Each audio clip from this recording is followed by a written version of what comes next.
Let's discuss this further. With us is Colleen Graffy, a former US diplomat and now a law professor based here in London.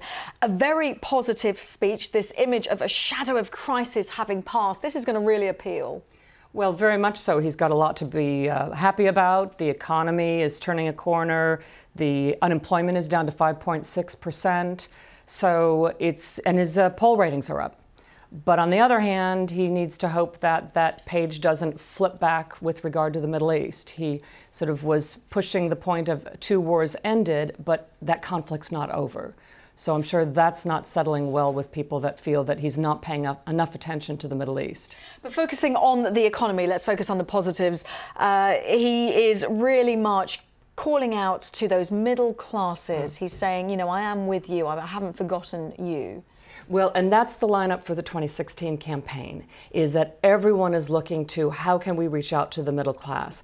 Now, the problem with the tax cuts is that Congress just finished rolling those back.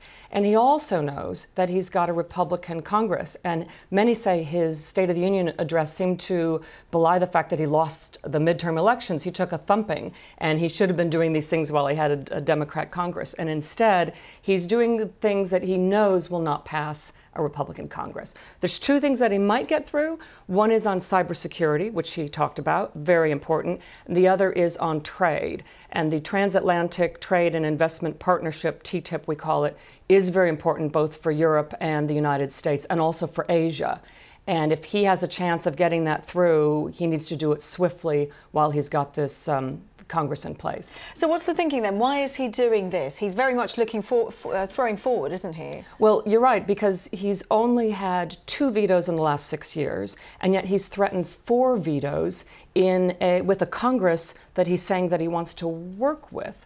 And so why is he doing that? He's teeing it up for the 2016 elections to say that the Republicans are not caring about the middle class, and of course the Republican candidate will be saying just the opposite. And you touched upon the foreign policy, but of course the foreign threats are immeasurable at the moment, and that's something that is of prime concern. And he talked several times about American leadership, but Americans have been unhappy with his phrase, America leading from behind. So I think he's doing a lot to make up for that sort of wording, and many say that in the 7th year, the president's State of the Union address is really the first chapter in his autobiography. So what he's doing is shoring up his legacy with a view towards what have I accomplished, and let's write history now. Oh, very nicely put, Colleen Graffy, former US diplomat and law professor based right here in London. As always, thank you very much. Great to talk to you.